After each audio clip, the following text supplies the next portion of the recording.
Hello, everyone. Welcome to your newest episode of the Cosmic Matrix podcast. And on this episode, we're talking about spiritual awakening and its impact on relationships.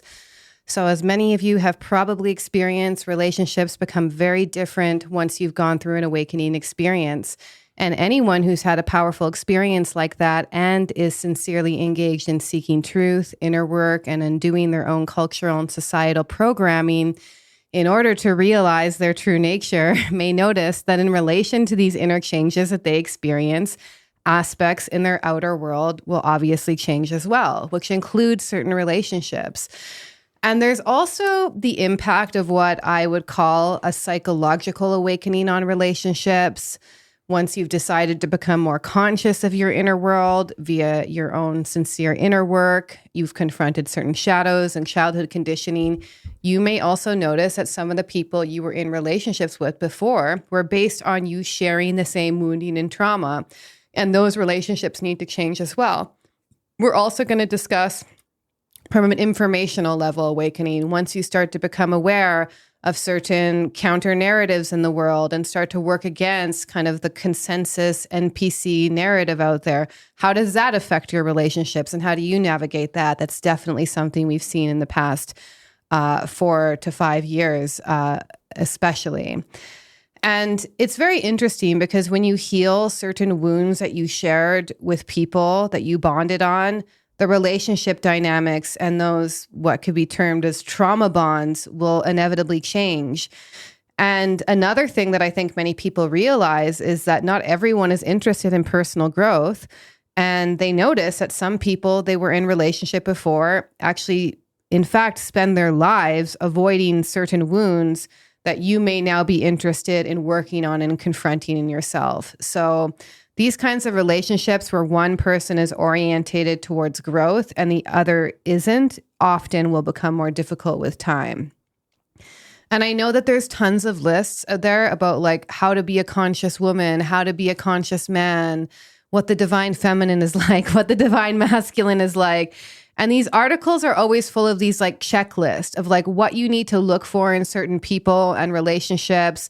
They're often full of all sorts of unconscious expectations and shadow projections.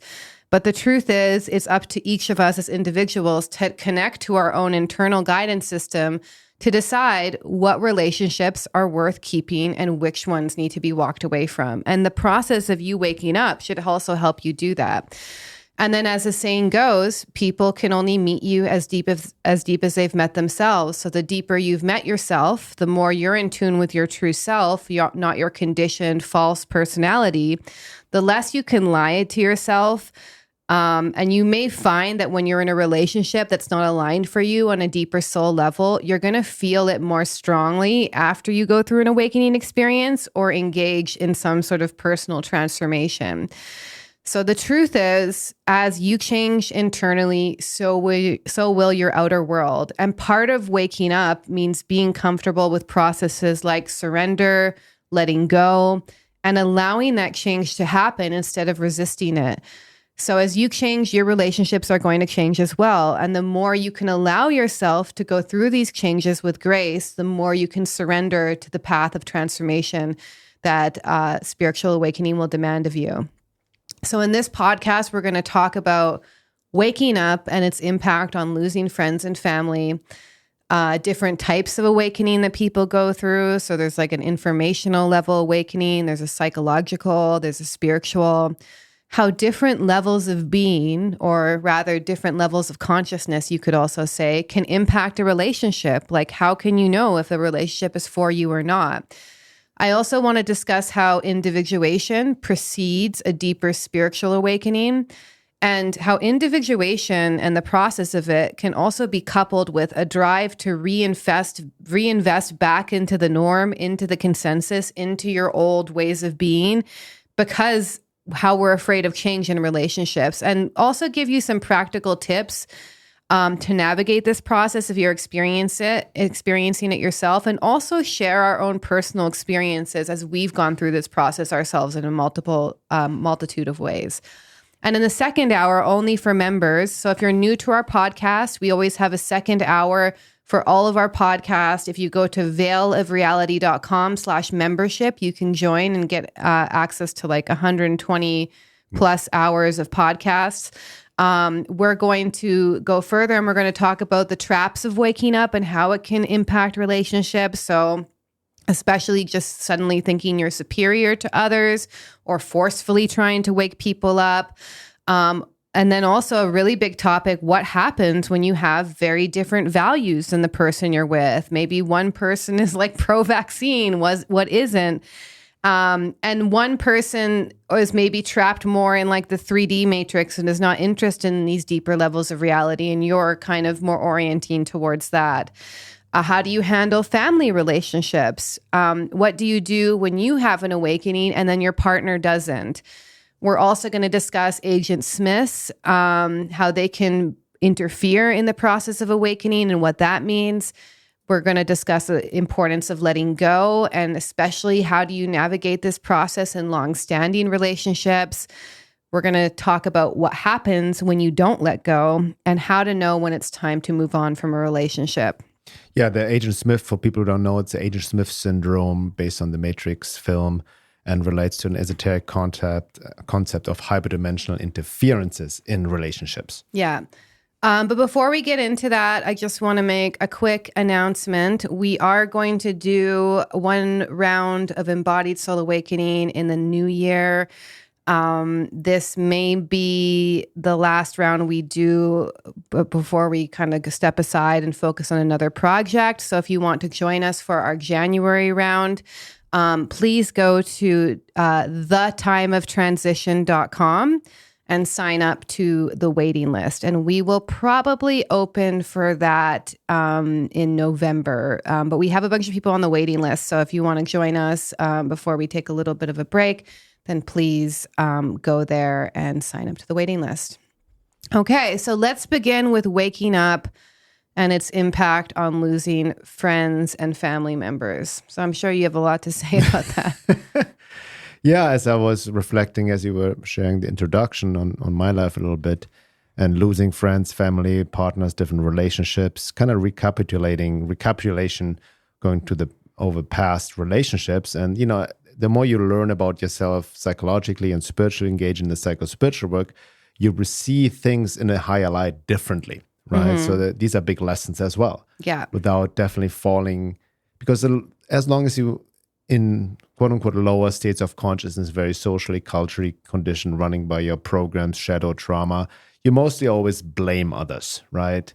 And find fault in others. But once you kind of get through it on a higher level, you see actually it in deeper terms of levels, deeper terms of lessons, so to speak. Yeah. And one thing comes to mind, that there are always different cycles, right? There's always people come in your life, out of your life. Some people stay longer, some people don't, and they all serve their purpose, even a karmic purpose, or they reflect your level of being. It also relates to where maybe you used to live. That was maybe a match at that time and space for you, and then it wasn't. Yeah. It doesn't mean that the place is bad or worse. It doesn't mean that the person even you were hanging out with are now bad or worse. It's just different. I think this is very important to understand. Yeah, that's a good point. Like, you know, you can even think of it astrologically, you know, for those who are kind of like new to the concept of that. Relationships go through a Saturn cycle of about 7 times 4, 28 years, basically. So, you know, that 7-year ick in romantic relationships, that's actually due to Saturn squaring its position when you first met. Interesting. So, like, relationships are not always meant to, like, if a relationship lasts 28 years plus, then it's a very strong relationship because it survived a whole Saturn cycle. But not all relationships are meant to be in your life for your whole life. And it's not a bad thing if it isn't, too. And I've even noticed, like, when I was going through probably my most intense period of change, it's kind of like leveled out a little bit now. Like, people were just cycling through my life very fast. And I was I mean, I've lost, honestly, a great deal of the friends that I had pre-2012 till now, if not almost all of them.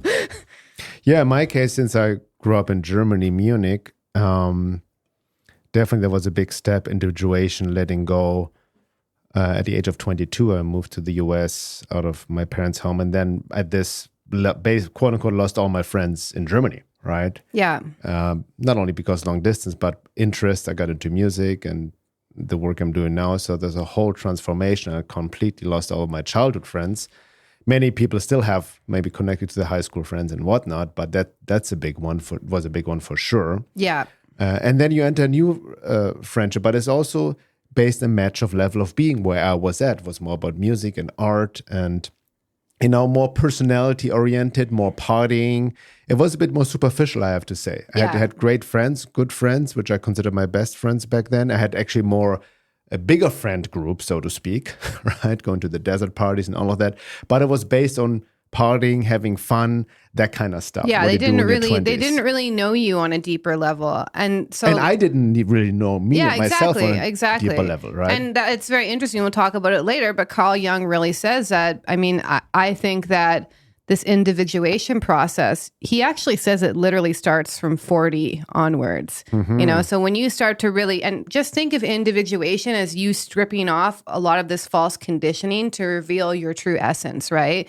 So it's very interesting as you go through this process and you reveal that part of yourself, you start to match with people who are really more aligned with you on a deeper level rather than these surface level relationships, you know? So let's talk about the different types of awakening. I think you have a really good example, too, of the informational level of awakening as well. Exactly. So I believe we went deeper this in older podcasts, but just to summarize, there are really three kinds of awakening: informational, psychological, and spiritual. And most people, myself included, first have an informational awakening, so to speak, meaning you start to question what's really going on in the world, right? For me, that was in the 90s when I came across David Icke's work and some other people's work, and then the movie The Matrix, and then 9/11 happened. So that was like we're being lied to. The government is not who I think they are. And then you dive deeper the rabbit hole, you start questioning. So it's more an informational, intellectual type of awakening. You don't go along with the consensus, mainstream media and all of that. You start questioning it all. You go down the conspiracy rabbit hole. That's kind of the truther mindset, right?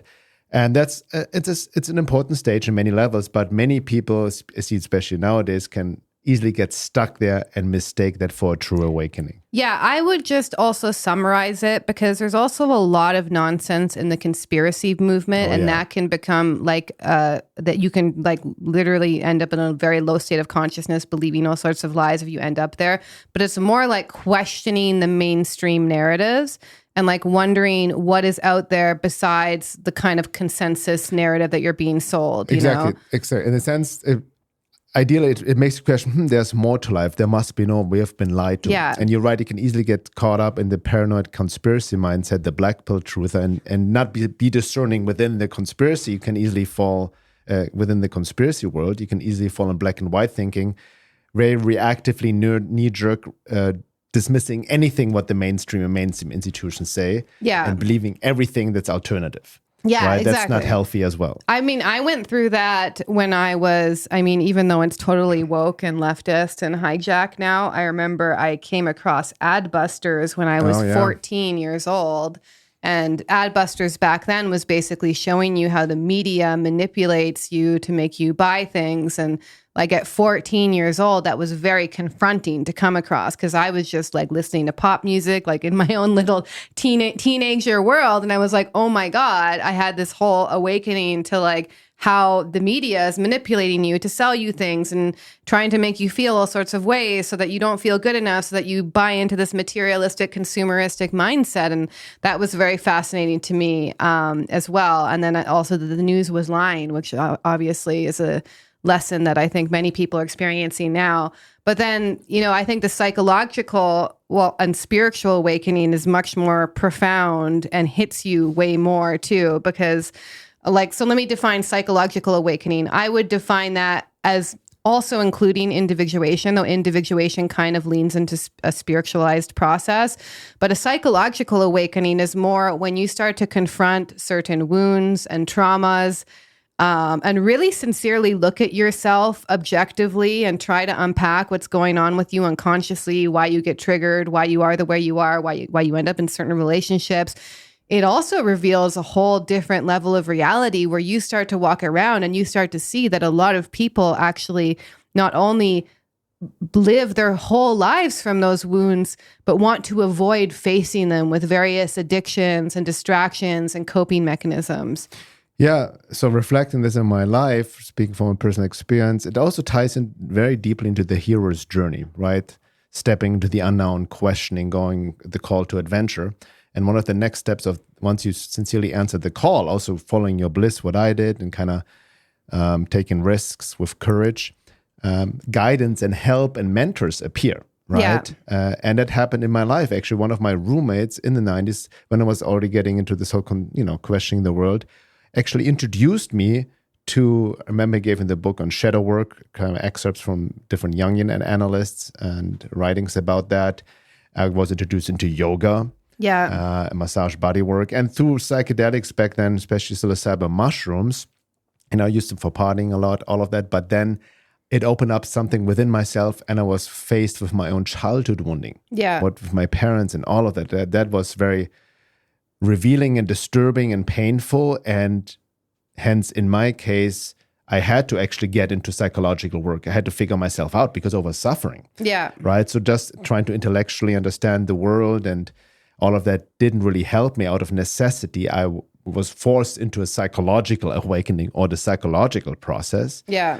And then that kind of tied into more into spiritual, not awakening back then, but a process of getting into different spiritual teachings, yoga, Krishnamurti, many other things that kind of started to open up a whole new pathway. So for me, early on, as we also do in our program, it was a combination of the inner and outer work. Outer work meaning kind of questioning what's going on in the world, the narrative, the social, cultural deconditioning, and the inner work where we go deeper with the psycho-spiritual work. Yeah. And then lastly, I mean, the spiritual awakening is basically having an experience or maybe multiple experiences that basically changes your consciousness forever, eventually reveals their true nature. It's usually a very powerful experience. Whether it lasts or it doesn't last is a different question, but it's a very powerful experience. And I went through this process personally backwards because I was spiritual bypassing, but I'm like a very good meditator. Like I also have, my parents were meditators. So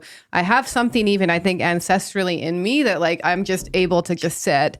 But I started on the path just meditating and doing yoga for hours a day. And then I had multiple spiritual experiences of divine grace, of just very powerful, redemptive experiences of God's love that really broke me out of my own ego personality, that really changed me fundamentally forever. And then what happened is a lot of these experiences happened. The most powerful ones happened when I was in India and I was meditating a lot there. And then what happened is I came to face with my own trauma and my own emotional dysregulation and my own dissociation. So I think this is where it really starts to get more nuanced and complex, because you can actually have very powerful experiences and be a completely unintegrated person psychologically. And yes. I think that's why, like, the kind of what led us to the work that we're doing now is because they don't necessarily go hand in hand. I mean, you can have a very powerful spiritual experience, an awakening experience, and your relationships could be a mess. You could have no ability to, your childhood wounds could still be running the show, right? And these will actually be in the way of that awakening being a lasting state. And so that's what I was confronted with, which led me to looking into trauma, somatic meditation too. I started studying, I took the Compassion and Inquiry program with Gabor Mate. And so I think actually the thing is my understanding of it is that if you have a powerful spiritual experience, that it also tends to shine light on the unconscious parts of yourself you need to look at. So it shined light on the traumas that I needed to address. Those powerful spiritual experiences are actually what led me to realizing that I had the trauma that I had. Because for a lot of us, that's very unconscious. We don't want to look at it. We don't even realize that we're suppressing it. And that's largely the case with a lot of people. So I think if it was not for that larger spiritual awakening, I wouldn't have become aware of the trauma that I was carrying. So, yeah. Excellent. Yeah. So, and then in that context, tying this into relationships, right? Two kinds, romantic type, very intimate relationships and friendships. Yeah. And I've seen this in my process, I'm sure you as well, how it's changed, right? The beginning, like I mentioned, I was having fun with my friends, it was more of a personality level and having loosely similar interests, also music and partying and all of that. And that was fun. But as I dove deep into my process, I felt a yearning to connect deeper to people, to be able to talk about these things. And there was just few in between, especially one friend I was very close. He was one of my roommates from Spain. I really connected really close to him with art, and we had a really great connection. And it was very, very inspiring. And it's interesting, like looking back, it was such a strong connection for a few years. And now, years later, I don't even know where he lives, completely disappeared. But it's a good example of this. Certain people enter your life for a certain period. Yeah. And then they leave, and there's no animosity, no nothing. It's just natural progression, so to speak. Right. Yeah. And then during this time, in my 20s and even early 30s, I was also engaged in relationships, romantic type relationships, had my girlfriends here and there. But looking back, it was a mess. I realize now, looking back, I was not emotionally mature. My own unconscious childhood wounding was interfering, my narcissistic wounding from my parental upbringing, many other things, my projections, mistaking just romantic infatuation for love and all of that. So I see now how I was actually unconsciously attracted to and attracting women that were actually more, like you mentioned at the beginning, a trauma bond, so to speak. Yeah, based a wounding bond that kind of matched, and mistaking that for the deep connection. And that's most people, right? And we are unconsciously attracted to people who reflect something that we need to heal in ourselves. The question is do you withdraw those projections and use that as a mirror to look at what you need to heal in yourself? Or do you just stay with each other, trauma bonding at that same level? Well, back then, definitely staying and trauma bonding at that level, because even though I got slowly into shadow work, I was not embodying it, right? I was not really recognizing. I was overwhelmed by all my stuff and the projections. And then trying to turn this person into my projections, which was a mess. We're going to talk about more on the second hour. And I just want to say, just to touch on like what happened to our own friends during this process. I wasn't able to talk to a lot of people for a very long time about what was going on with me.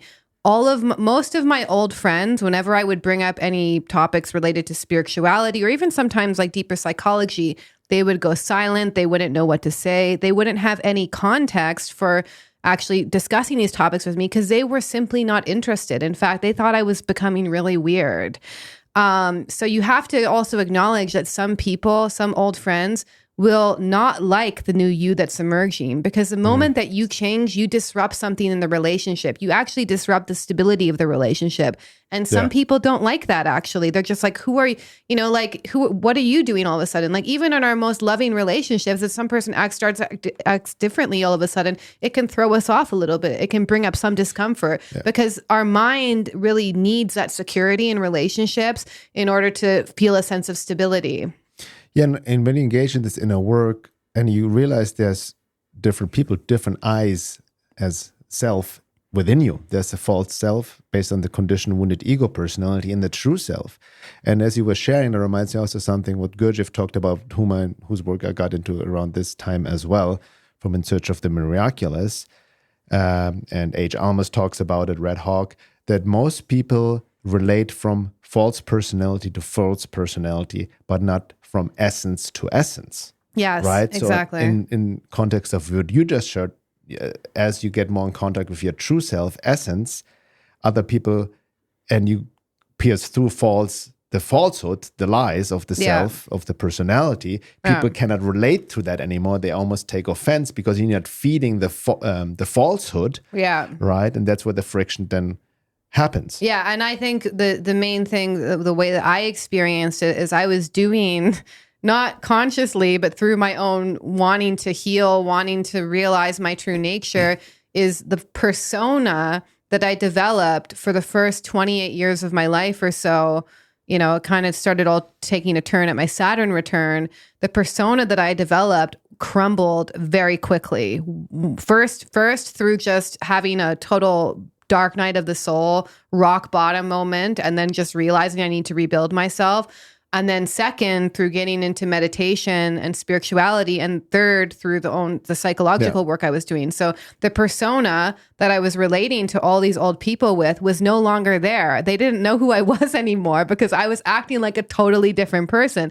In fact, I was actually acting more truly in alignment with myself. I remember when I had my most powerful kind of experiences in nature, I was like, wow, I feel like I do when I was a child again. And like, I feel that free. I feel like I don't have to wear this mask that I developed from like, you know, my conditioning in high school and through my 20s. And so a lot of people didn't like that new me that was emerging. And, you know, I could sense it in the relationship. Like I was very sensitive, you know, in order to stay in that relationship, I actually needed to act like someone that I no longer was. And that's what made it painful. Yeah, I can relate to that. And these are very archetypal changes, even the necessity of disillusionment.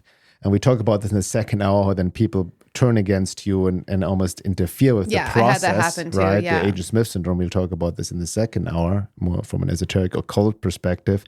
But I remember also when I got deep into this process, my life crumbled, my band broke up, my relationship broke up, almost tough grace by God, right? This process. And I remember even at this time, I also moved into nature from LA in the middle, from Venice or Hollywood to out in Topanga, the outskirts in the mountains, and started to live by myself in this little hut. And really almost like the hermit archetype. And all my relationships dissolved. I couldn't relate to anyone. I was also made fun of because I got into these crazy, weird topics, talking about aliens and hyperdimensional realities. Yeah. And at that part back then, I was still a bit naive. And we can talk about this because later on, actually in the second hour, I fell into the traps of awakening, of trying to wake up others, of trying to introduce them to these topics. Which actually is coming from a childhood wound. From a childhood wound, because I needed to feel validated and accepted. Exactly. Very important point. Exactly. Yeah. But that really, as everything was crumbled, I was basically forced on the path of loneliness. Yeah.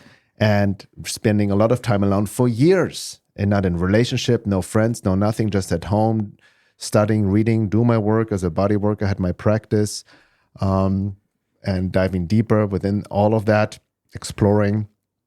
But I also realized the necessity of loneliness. And I've even recently made an article, or rather a video about this, the path of loneliness.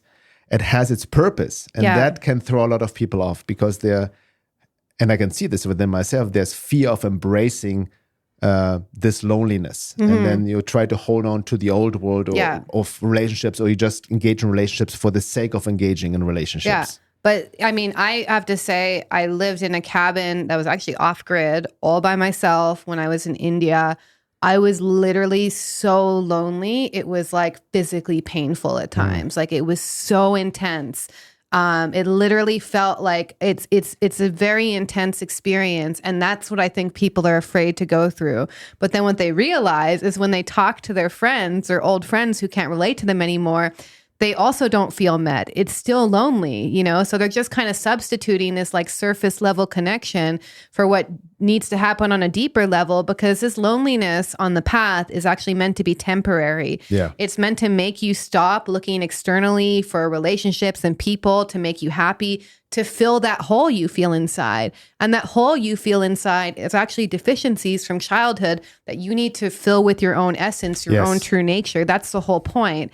And then once you're connected to that true nature, you don't feel lonely anymore. That's true solitude then, right? You realize how interconnected you are to everything. You're connected to your own essence again. So the process of feeling lonely is often introducing you to some deep hole you feel inside. And I have to say, going through that is like an initiation in itself. I literally felt so lonely. I was crying out to God. It was like a baby being like in the womb again, like so confused and lost. Like you're actually in a chrysalis phase. You're about to go through a rebirth. But when the caterpillar is in a chrysalis about to turn into a butterfly, he's just melting to a pile of goo. And it's like a very chaotic process.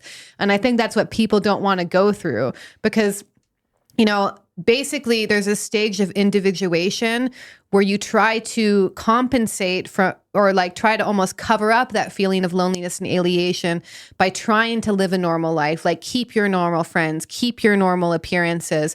And then basically what inwardly you're going to feel different and you can no longer relate to these people, but you're going to try to keep it that way because you have this insecurity because there's something new in you emerging, but you're not quite individuated yet. And I think that's where a lot of people get stuck.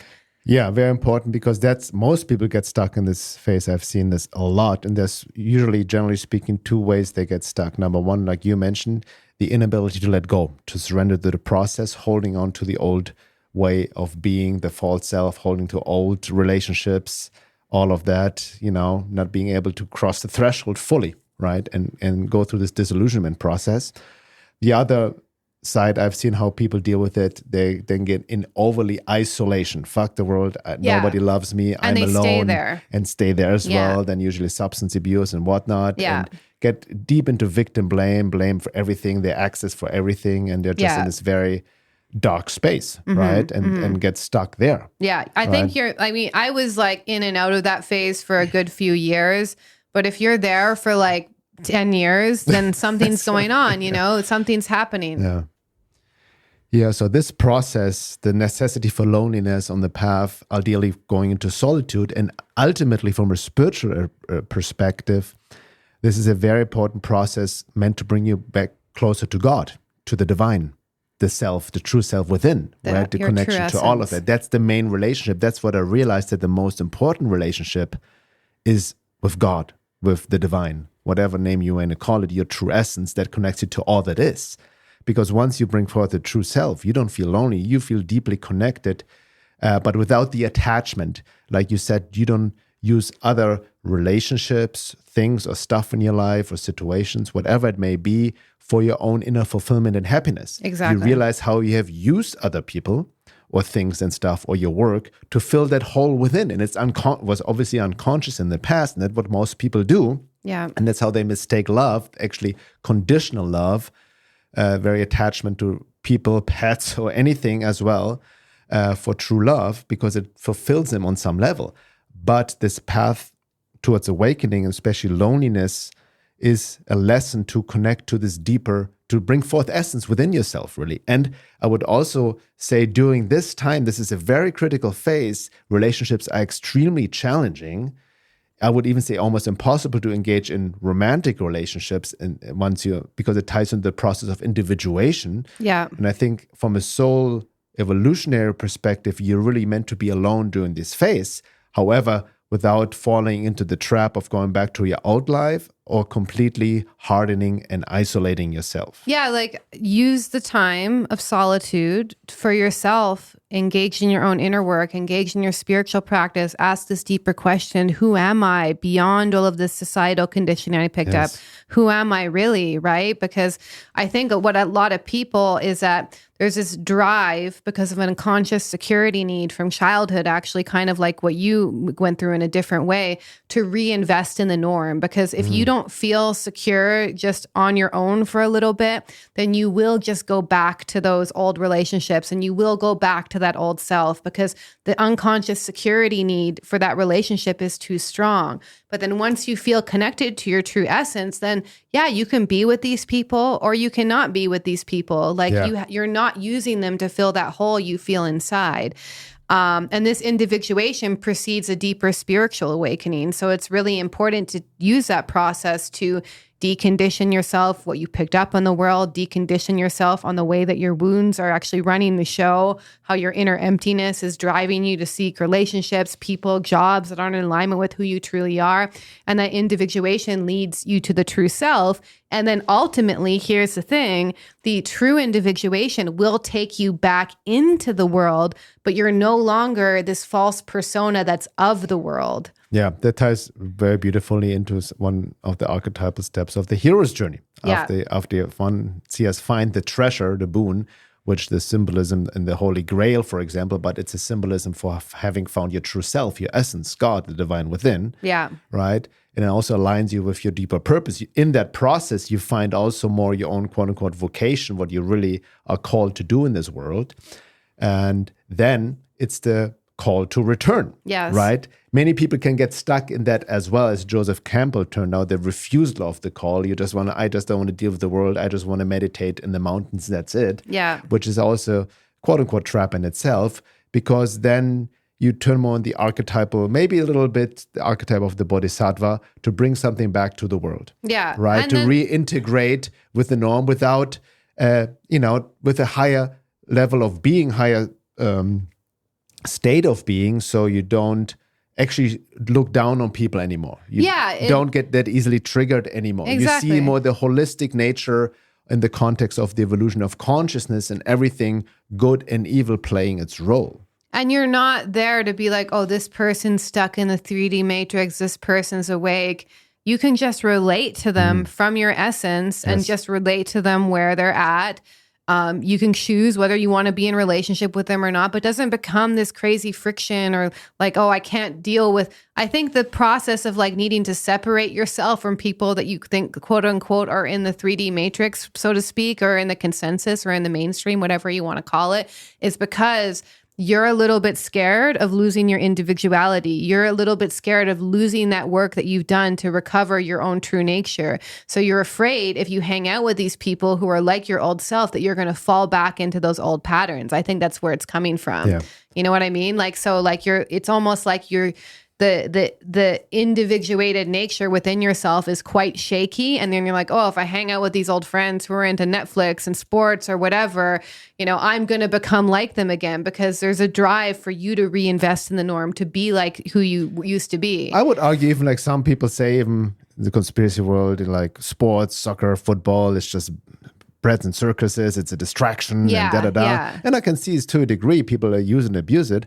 But from this, once you've gone through the process, like myself, I still love enjoying. I grew up playing soccer, watching soccer, especially European League, German League. I still do it, but I'm not that invested and more detached. But I can really appreciate the sports and the athleticism. Right? That reminds me, actually, there's this very well-known spiritual guru, I won't say his name, who I saw in India, and I was friends with some people who were like helping out around him, and one of them told me that he just loves Netflix. And this is a guy who's like giving, talks like satsangs about the true nature of reality, about love, very present, loving guy, definitely at a higher state of consciousness. And in his free time, he just likes watching shows on Netflix. What state of consciousness you are watching it or consuming it, so to speak. Right? Exactly. And so let's really talk about, this is kind of the big question, like how different levels of being can impact a relationship. How do you know if a relationship is for you or not? Yeah. Well, I mean, I just want to preface this. We're talking about intimate relationships right now? Or? Yeah, let's just talk about intimate relationships. Because, by the way, in families, there will be different levels of being. Oh, it's like, I even have some theories about it, that it seems more individuated souls incarnate into more consensus families a lot of the time. But let's talk about intimate relationships. So number one, how different levels of being can impact a relationship. Let's just talk about that first. I mean, yes, it can, but it depends. Like, you're never going to be at the same level of being as an individual. If you're in opposite sex relationship, the different level of being of a man and a woman are already different in themselves, So I think let's talk about like different levels of consciousness, right? So say that you're at, let's liken it to David Hawkins' map, right? Yeah, let's use that. Because this is maybe you can describe this. So there's a critical level of 200 on his map of consciousness. So maybe you can talk about the difference between those two, because I know you've been studying him a lot. Yeah, we're good. And we have a whole podcast on his work called How to Raise Your Levels of Consciousness. You can check it out there. There's also the map of consciousness. Yeah. It's a great model. It's also, I see, reflected in many other esoteric spiritual teachings. But he calibrates different levels of consciousness, going up from very low levels of consciousness, which is on the bottom is shame, guilt, apathy, and it goes up to victimhood, and then to anger, pride, vanity. And pride is like a threshold, which he calls it at the calibrated level of 200. And above that, then you go into courage. No, pride, I think, is 190, isn't it? It's right below 200. That's what I mean. Okay. Sorry. Courage is at 200. Yeah. That's when it shifts. And most people are below 85% of humanity calibrated below 200. They are out of integrity. They cannot perceive truth correctly. They're completely in victim blame, living from the false personality, the wounds and traumas, really no self-awareness. And the critical threshold is pride to get into courage. Courage not only facing the world, but facing yourself. Yeah. That's really, you need a lot of courage on this process of individuation, in this process of disillusionment. Yeah. So above courage. And then it goes up the levels of consciousness. Yeah. Above courage, it's neutrality, willingness, acceptance, reason, love, and then higher states of enlightenment. Yeah. And so then you're open now to this process of individuation. I noticed as well, your relationships definitely change, right? Yeah. And there's also, you will see also, reminds me of what Muraviev wrote in Gnosis based on esoteric Christianity. In this process, it will open your eyes, your perception on getting cleansed. You start to see people differently. And there's two manifestations. Number one, you see behind many smiling faces, the bestiality, how he called it, a lot of just people's fakeness and false personality. And there's not sometimes evil hidden behind many faces, but deep suffering, wounding, and trauma. You can see through the illusion of the outer social persona, right? So there's that. But at the same time, as Muraviev said, once you also embody that more, you will also draw people more to you that are truly authentic and reflect that level of consciousness. So your relationships show up in maybe it's quality over quantity, right? Yeah. You don't like to deal with superficiality, but at the same time, you open yourself for more depth, and it is a match for your level of being. And I would say, in a nutshell, and I know from going this myself, that, and by the way, it's 85% of all of humanity, but he said in the US, it's more 50-50, 50 below 200, 50 above 200. So don't don't get stressed out that you can only relate to 15% of people. But basically, I've noticed that if someone predominantly lives below 200, so they're primarily in states of guilt, shame, apathy, grief, fear, anger, desire, pride, it's not that I can't be in relationship with them, because I do have certain family members, by the way, who are in those states. But I have to exercise a lot of compassion. I'm not getting a lot out as far as give and take in the relationship. It can be very draining. I have to make certain boundaries. So I personally think, as far as how do you tell, I think there's a critical level. As long as you're above 200 and you're in a more empowered state, meaning you're aligned with reason, integrity, you're not in this victim blame, everyone's responsible for everything that happened in my life and not me, that's below 200 state, then that's fine. You're going to have different levels of consciousness in the person you're with. However, if you're at a place of acceptance, reason, willingness, neutrality, even courage, and you're dealing with someone who's in guilt, shame, apathy, you will notice, you will feel very drained with time, and the relationship will have too high of a cost, and you will have to navigate, is it worth it or not? And I have to say again, with certain family relationships, I have certain family relationships where I can see they're there, but I'm also exercising as a practice unconditional love. But would I be in an intimate relationship with someone who's in guilt and shame and apathy all the time? No, actually, because it would bring me down. I would find it to be too draining. Yeah, that reminds me, I want to tie this in what you mentioned in the introduction, these articles going around in like pop spiritual New Age circles, what conscious men want from women, or what conscious women want from men, right? These projections, expectation of these lists are completely useless based on shadow projections or entitlement sometimes. Yeah. Because you really attract based on your level of being, which is mostly on an unconscious level, whatever person comes into your life. And sometimes above 200, it's not like you have everything run smoothly all the time. There's still stuff to work out, right? You're not fully enlightened. Yeah. But consciously, you are able to more consciously process it. And I would argue one big sign to show that you're above 200 on high levels of this critical threshold is when you do not blame anything or anyone for anything in your life. Yeah. As long as you have some sort of blame to your ex-partner or resentment, or blame this for that, the world, or even blame the matrix, you don't operate on the higher levels of consciousness. It also includes taking self-responsibility doesn't imply to blame yourself then and get into guilt and shame. Yeah, and it doesn't mean, I think that the main thing is like we all have our moments when we want to blame. It's like the ego's way of just offloading the responsibility, you know? Yeah. But if you circle back and be like, what is it within me that's causing this, you know? And you are able to take responsibility to make choices. Because I literally know people who have been divorced for decades and they still blame their ex-partner for the way they are. And it's very toxic. So if you're using someone or something that happened from your past as an excuse to not change, to not look within, then you are stuck in blame. I think we all have our moments periodically. We're like, this is the reason why this is happening, right? But then, the story we get wrapped into, right? But if you're able to self-reflect and take responsibility for what you can change in that situations. And by the way, the absence of blame doesn't mean you put up with abuse or whatever. Actually, it's the opposite. You take full self-responsibility, because I know people who are in healthy relationships and they're like, well, it's because of my partner I can't evolve. It's because of my partner I can't meditate. Well, you have the responsibility. You can change. You can leave. You can walk away. But as long as you keep blaming someone for the way you are, you're most likely stuck below 200. And you'll see, if you want to tell how someone is at a certain empowered state of consciousness on this map, look at if they take responsibility for things in their lives. That's the critical thing. On a very basic level. Yeah. So basically it is about taking self-responsibility for the process. And with relationships, they just change. You get a different view. You become less attached. You don't make other people, you have less expectations. You don't make other people responsible for your state of being or for your happiness or contentment and all of that. Yes. Right? Friction will still come up. You start to navigate relationships on a more grounded manner, right? Because you start to see people for who they truly are.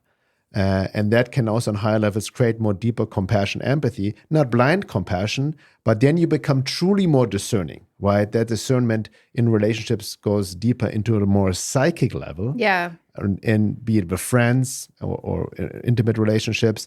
Families is always tricky, right? Yeah. But you still learn to make certain boundaries, because you will see all these childhood patterns coming up based on very ingrained enmeshment of family relationships. And for me, the barometer always is can I be truthful and authentic with this person? Yes. And that's for me, that's what I want in a relationship. That's my value. It may be different for other people. So I know with a lot of people who are wanting me to identify with their false persona, or maybe identify with certain wounds and traumas and don't want to look at them, you know, I can't actually be truthful and authentic with them, especially having Venus and Scorpio, because I'm so interested in these things that if I say something that I just observe in the situation, they could find it too confronting. And the trap, and that is then again, when you try to blame the other person for not being deep enough, or you try to change the other person. Yeah, exactly. Because they're infringing on free will. No. And you get caught up actually again into kind of a shadow dance of blame. Exactly. Like what you can do is just like you can allow people as deep as they can meet you into your inner circle. So some people who were maybe friends before need to be moved into acquaintances. You know, some acquaintances can move into be friends, but depending on how deep and authentic and real you can be with them, the closer they should actually be. Didn't Mark... Yeah, we talked about it in another podcast. That's what I'm referring to. Okay, yeah, exactly. So let's just really talk about the overarching tips to help you navigate the process. I mean, number one, don't fear that process of being alone. I know it's painful. I know it's scary. But use that period to really look within, like, what is this wound within me that comes up when I'm alone? Where is that coming from? Is that part of my true nature? And then also, you know, seek out alternative sources of knowledge, work on your own healing, work on your own spiritual practice, like use that time, because we're so distracted in the outer world. We usually don't have time for this, to really discover who you are on a fundamental level. And sometimes if necessary, seek out help. Right? Stuff will come up. Maybe need a therapy coach or a program, even like the stuff we offer. It doesn't matter. You can also, a lot of it, work on your own. But it's about surrounding yourself with B influences, as we talked about in the previous podcast. More get deeper into understanding psycho-spiritual processes, practices, and all of that. Yeah. And I also think for me, even though I think you can also get stuck here, it was really helpful for me to find groups of people that I could talk to on my new emerging interests. So if my old friends weren't interested in meditation, spirituality, inner work, I needed to find some people who I could just voice that to, not to use them as a substitute for those old friends and to also use them as a hole to fill inside, just so I could feel more comfortable just being this emerging self. I think that's a really important stage. And I think that's actually what our group really provides to a lot of people. Like, it's really beautiful, because you have to realize, like, at some point, like, I mean, we'll talk about this in the Agent Smith part of the podcast in part 2, but I had people putting me down, calling me crazy, really treating me in very cruel ways when I was getting into these things, because something that I was into was threatening their pre-existing idea of me. So it can be super healing at a certain period to have those groups of people who you can just talk to openly about the stuff that you're getting into. It doesn't mean that they're always going to be in the same things, but they're not going to judge you and they're not going to put you down. Yeah. And then I think we'll go talk about this more in the second hour. Notice if there's a part of you who's still trying to unconsciously change people in your life into something they're not. And we'll talk about later where that comes from, because you can't change other people. It's great if they go along the journey with you. It's great if they're interested in growth, but you can only work on yourself and decide what you want to do with that relationship. And then I think lastly, you have to know when it's time to walk away, when the relationship is draining you, is putting you into a place that you no longer want to be anymore. And also know when to move towards relationships that support the emerging you. And we'll discuss that more in the second hour. Yeah, and in that context, it's really important to know your values. And you will not know your values if you don't know yourself in this individuation process.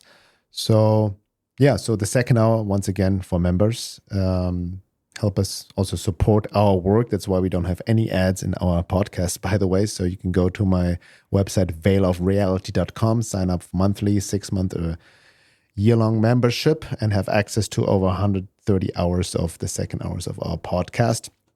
And with that being said, we'll be right back.